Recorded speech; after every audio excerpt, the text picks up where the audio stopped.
chosen to live free. Welcome to night 9 of our 10 seminars.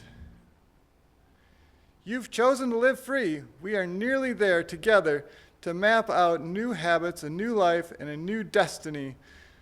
The pieces are coming together, principles that can become core values, a part of you for life. In this session, we are discussing depression recovery keys. In this session, we will look at some practical ways to address and fight depression and to build hope and healing into your daily life.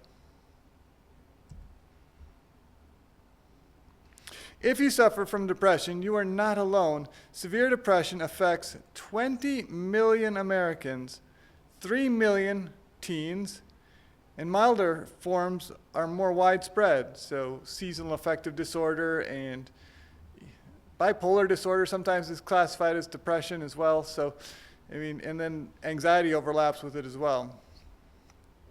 Clinical depression is described as an episode of sadness and multiple other symptoms that last at least 2 weeks that is severe enough to disrupt normal activities. I think many of us have experienced depression at some level, the feeling of being stuck, seemingly unable to move forward with a plan, hope, and energy. Abraham Lincoln suffered from serious bouts of melancholy and depression. During one of these seasons of sadness, he declared, "I am now the most miserable man living. If what I feel were equally distributed to the whole human family, there would be not one cheerful face on the earth." Depression makes you feel hopeless and isolated. Winston Churchill battled the demon of depression for many years, almost fulfilling his father's prediction of a shabby, unhappy, and futile existence. A mind under attack from depression will focus on the negative from the past and cannot imagine anything positive in the future. But their depression did not win. These are more than stories about remarkable people who overcame great odds. These stories are about the awesome power of the human brain to retool and reshape itself in spite of challenges. Depression is the leading cause of disability in the United States and Canada, ahead of heart disease, any given cancer, and AIDS. In this session, we will look at some practical ways to address and fight depression and to build hope and healing into your daily life. Researchers have long recognized the link between depression and smoking. Even long-term exposure to secondhand smoke is linked to increased incidence of depression, and that connection creates a vicious cycle.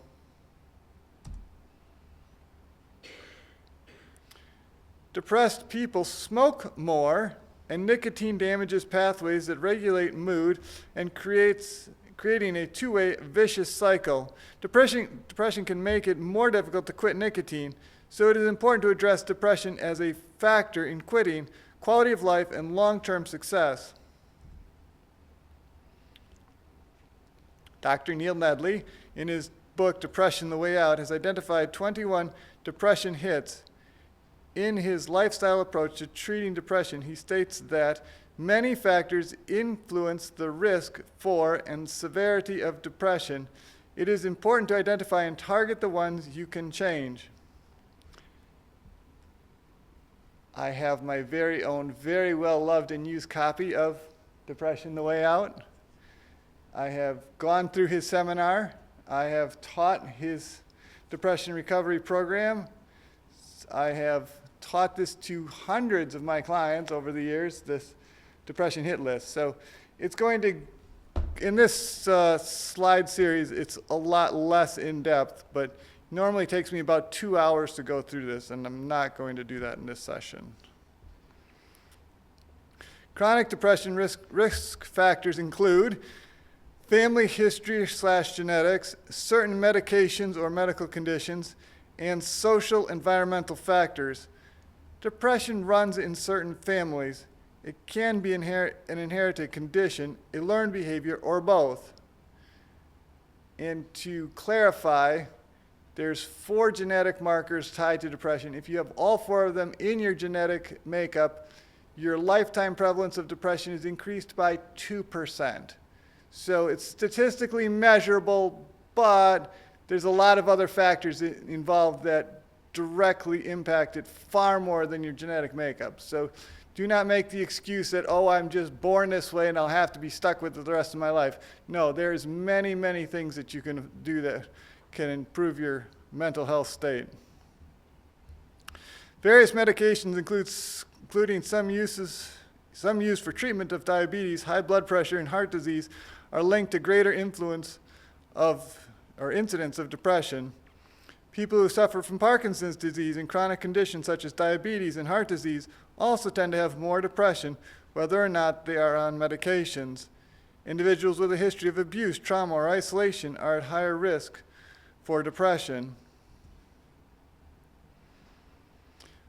Other risk factors for depression include nutrition/lifestyle, habits of thinking, addictions, and spiritual need. A steady diet of junk food, negative media, negative thinking, inactivity, and irregular sleep habits can fuel major depression and general ill health. Without God, hope, and a healthy lifestyle, we are all at risk for depression, addictions, and choices that bring guilt, shame, and sorrow. The good news is that even when people are prone to depression, there are many factors that are tunable and changeable. There are depression factors that cannot be avoided or changed, but many factors can be modified, overcome, or removed altogether. Always work with your healthcare provider when making medical or lifestyle changes, especially with severe depression or mood changes. It is important to work with a healthcare professional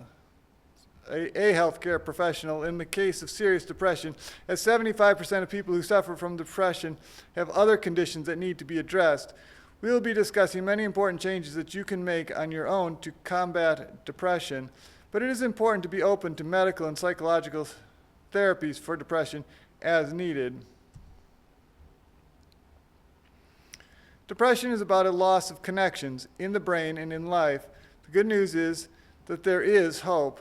New nerve cells are born in the brain every day in regions affected by depression. God knows the depression hits we are subject to in this broken world, and He has engineered our brains for renewal, recovery, and restoration over time.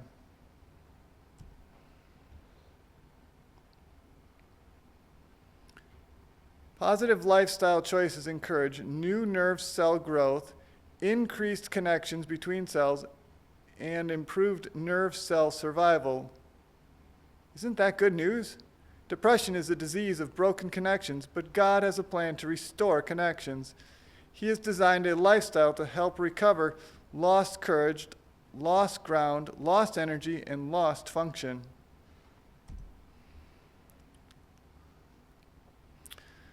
I want to use our 4 R's from session 2 as a framework for the ways that the living free lifestyle helps us to restore mental and social connections and recover from depression. Do you remember these 4 tactics for success on the journey to freedom? Remember. It is important to remember why you hate nicotine. When your brain hits you with cravings, similarly, it's important to remember that depression is not an unbeatable opponent. God designed our mind-body systems to work together to build resiliency, stress protection, and strength, both physical and mental. Reframe. Depression is a disease of broken connections, and these broken connections result in broken feelings. Recognizing a broken feeling is different than becoming its victim. Deciding to do right when your feelings don't agree with you builds strength. And if you stumble or relapse, either with quitting nicotine or recovery from depression, use reframing. Remember, the only failure is if you fail to get up and try again. Replace. For quitting nicotine and defeating depression, replace toxic thinking and unhealthy lifestyle choices with new patterns of thinking, acting, and doing, one choice at a time: sleep, exercise, nutrition, and connections with others are part of God's healing plan to protect us during times of trial and stress. Even happy people who are overworked and exhausted can develop depression. Body systems will shut down for healing. Resolve. If you stumble, determine to turn your setback into a comeback with God's help, power, and plan.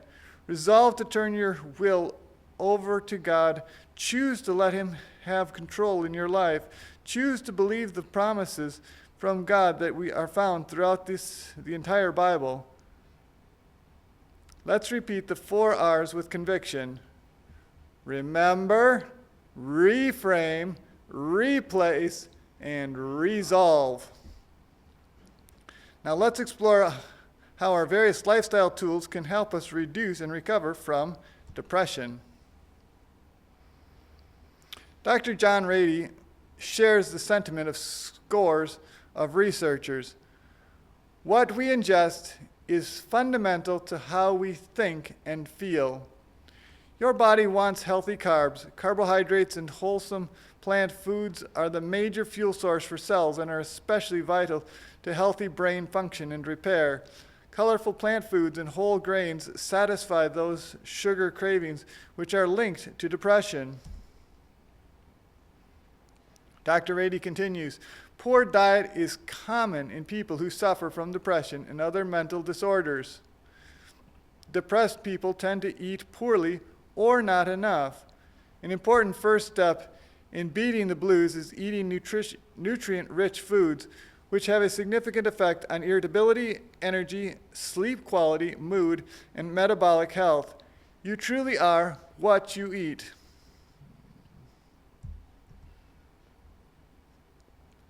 A potent lifestyle weapon in the fight against depression can be found right in your produce department. Research increasingly underscores the powerful mind-body connection in mental and physical health. Food is medicine, and good-tasting, colorful medicine. Which foods work against good brain health? Chips, chops, and lollipops. Which foods boost brain health and mood? I just said. Which ones? Wholesome foods, yes. Fruits, nuts, grains, vegetables. Let's take a quick look at the summary of these. All right. Leafy greens, colorful fruits, whole grains, beans, avocado, which is technically a fruit, nuts, seeds, and water. Leafy greens are a great source of vitamin C, K, and calming magnesium. The B vitamins in fresh fruits and vegetables are key to healing the nervous system. Whole grains and beans are sources of calcium, magnesium, and trace minerals essential to metabolic health. Healthy fats improve the communication between cells, reduce inflammation, and are important carriers of fat-soluble vitamins. Water improves alertness, nutrient transport, and the removal of toxic cellular waste products. Another tool for defeating depression is exercise. Remember what we say about exercise and emotional health? Motion balances emotion. According to Dr. John Rady, the more fit you are, the more resilient your brain becomes, and the better it functions both cognitively and psychologically. If you get your body in shape, your mind will follow. In the previous session, we defined resilience. Does anybody remember what resilience is? The bounce back. It is the ability to bounce back and work through challenges. Resilience is a major factor in emotional stability, and exercise builds our physical and emotional resilience for the challenges that we face. The question we need to ask ourselves each day is not, am I going to exercise, but when and where am I going to exercise today?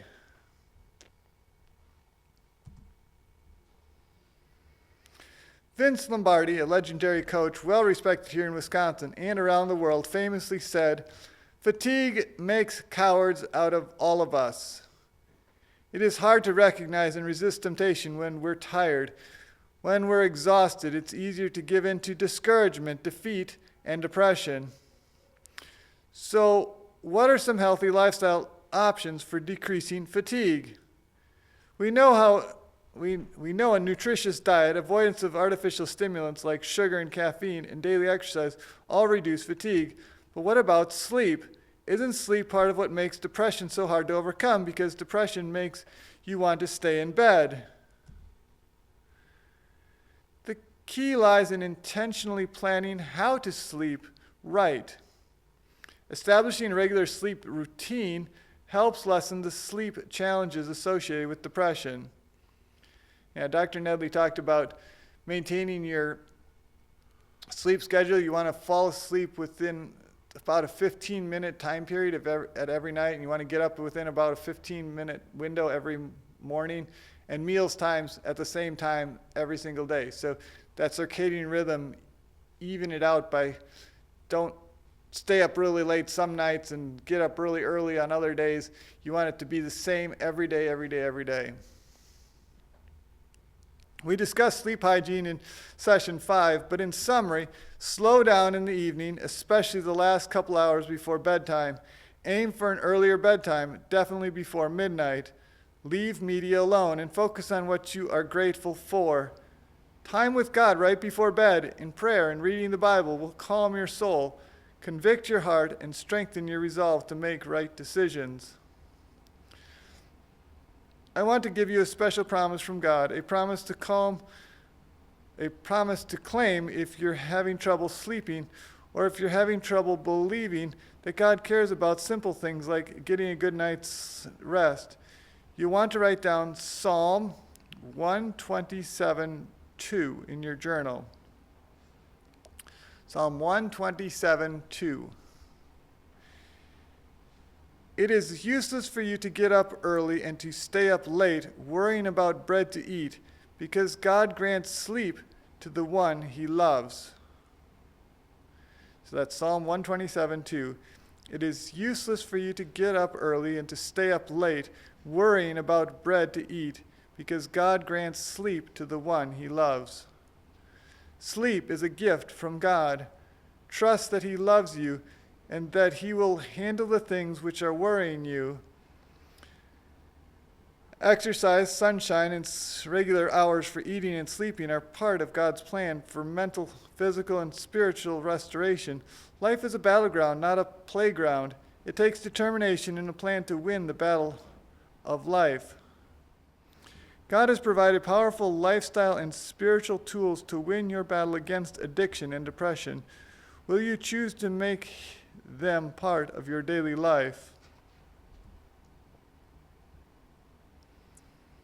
Another important modifiable factor for depression is your mental habits for interpreting events in your life. To a large extent, we have the ability to choose how we will think about a situation. A person's psychological state is a prominent factor in health. Negativity can become a habit, a default setting of interpreting everything in your past and present and future as bad or out to get you or your typical bad luck. This default negative outlook will blind you to positive things like the successes of gradual changes taking place in your lifestyle. But with God's help, this habit of a negative outlook can be overcome. After all, it is the creator of heaven and earth who is taking on our case. Dr. Nedley points out that negative speech is to be avoided at all cost. You don't have to be positive. Neutral is fine, but you must avoid the negative. So if you can't, as your mother used to say, if you can't say anything nice, don't say anything at all. Basically, don't say negative things. And if you don't say them, you'll start thinking them less.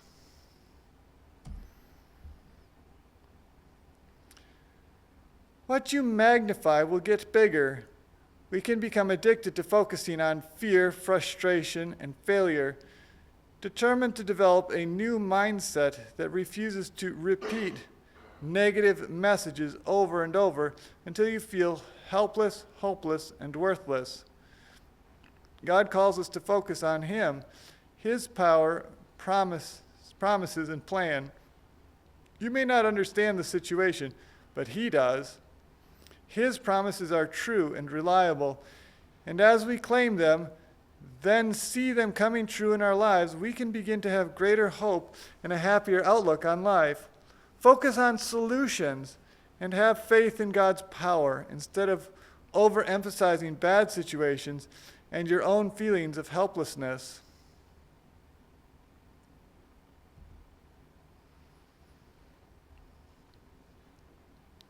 Overcoming depression is not just about changes within yourself and your habits of lifestyle and thinking. It also involves improving your external connections. The connections you make are vital to quitting nicotine and also to overcoming depression. Attitudes, social networks, and a healthy lifestyle are woven together in their importance for physical and mental health. Healthy relationships make our world bigger and provide support and accountability when we are fighting bad habits or broken feelings.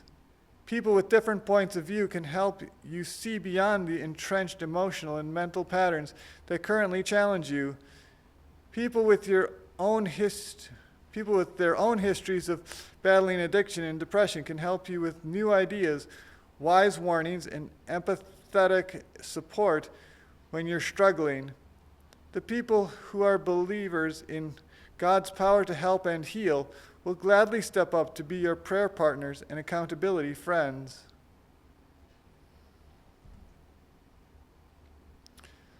Let's write down a couple more promises from God, specifically for overcoming depression and negative mental habits. You will revive me again and bring me up again from the depths of the earth. You will increase my honor and comfort me. Psalm 71, 20 and 21. You will revive me again and bring me up again from the depths of the earth. You will increase my honor and comfort me. Would you like power, restoration, and wisdom for life's journey? Would you like to gain strength and even joy when facing challenges instead of being crushed by life's pressures? God's guidance is available for every area of your life. He knows your case and understands your need and your potential. That is the kind of deep strength and inner freedom God promises if we consent to surrender to His Lordship in our lives.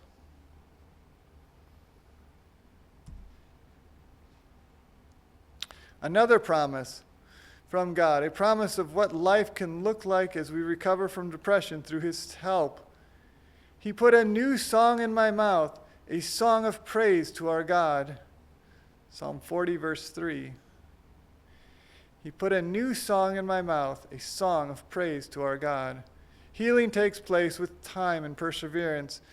There can even be joy in the healing journey. Choosing God, choosing faith, choosing His plan are all decisions based on choice, not feelings. His promises are sure. Will you make that choice today? Okay, it's time for some interaction. Let's look at a few discussion questions, and I encourage anyone to answer. Wait for the microphone and speak into it, please. Why is it important to address depression as you quit nicotine? Depression takes away your choice, your free will. It makes you not able to have the full force of your will behind your decisions. Correct. Because it's just so overwhelming. You'll have the energy to do what you need to do. Right. And the motivation. Energy, motivation, willpower, all are functions that are affected by depression, yes. And when you're quitting something, You need all those things because you're making a major change in your life. And in order to stick to it, you need to have that willpower and that energy and strength to do it.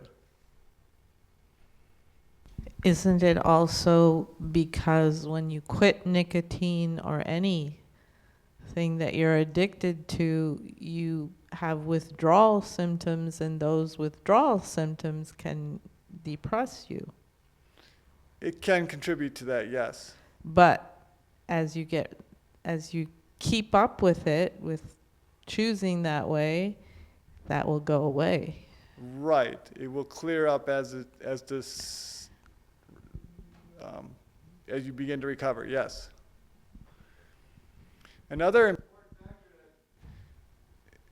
the frontal lobe is the seat of spirituality, your sense of God and God's presence in your life. So when you're depressed, you don't feel God's power in the same way. So helping to clear up depression means you have a better sense of God's power in your life. Anyone else? Nicotine affects your frontal lobe too. So, What about the frontal lobe? nicotine, No, nicotine affects the frontal lobe, yes. yeah, so the people who are on nicotine are having a more difficult time connecting with God. Correct. So they need to get off. Yes. So if you want your spiritual life to improve, getting off nicotine, getting off alcohol, both directly impact the frontal lobe and your sense of God will improve. All right. Next question. Discuss choices that lead away from depressive thinking and promote healing. All right. I exercise in the morning. Exercise. It Yes. boosts So me for the day. one of the things you can do is focus on the small things that you can do. And exercise, while it seems like a small thing, when it's done regularly, it leads to big gains. So rather than trying to focus on the huge picture, like, oh, I'm depressed and I'll never get better, well, I can take this step. I can take this walk. I can do this thing. So rather than trying to fix everything all at once, you focus on the smaller things at a time, and it starts building together. So I was saying that when you quit nicotine, you might have some depression, but instead of focusing on that, I was thinking, yes, eating healthy, exercise, water, all of that together will help you. Proper sleep cycle as well, yes. Yeah.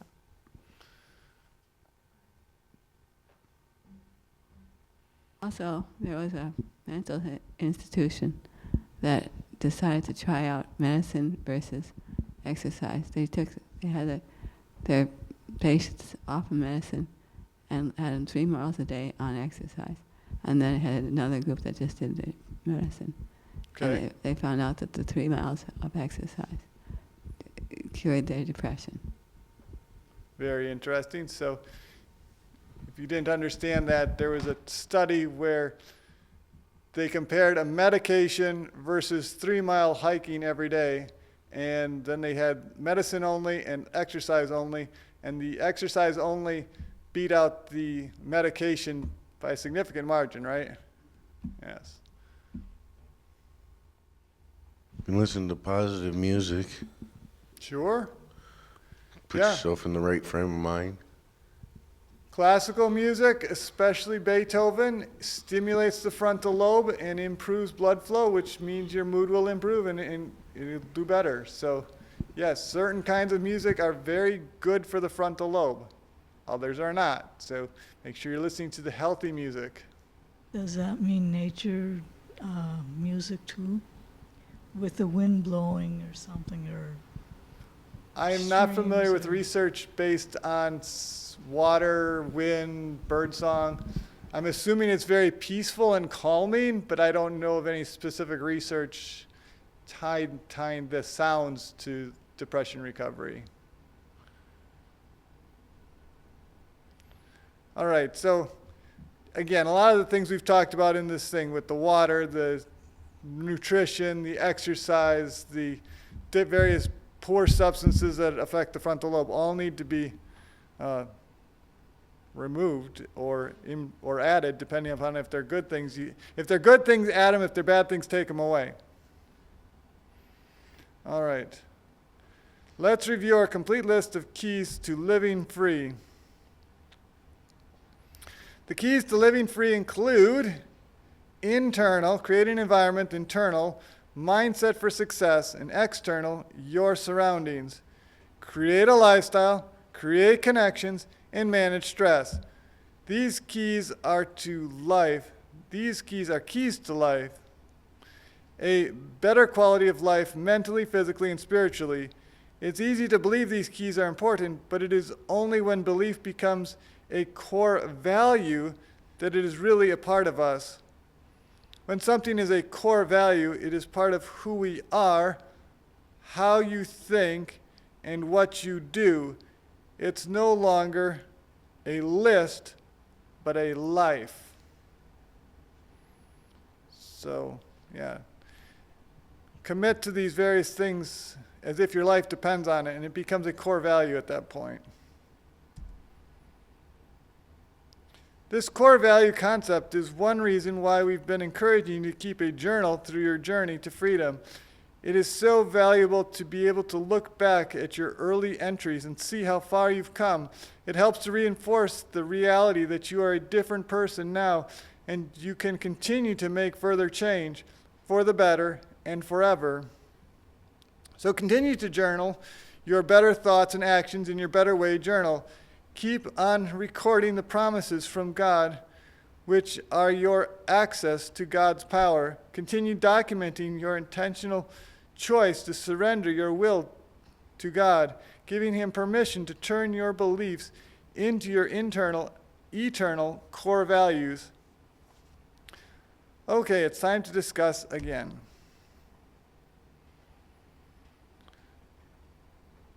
Which of the keys to living free are gaining strength? So we've been doing this now. This is the 9th day, almost 2 weeks in. Which one of the things that you've been practicing is gaining strength? What are you getting better at applying during these sessions? Susie? Exercise and drinking water. So you're being more consistent with exercise and drinking water.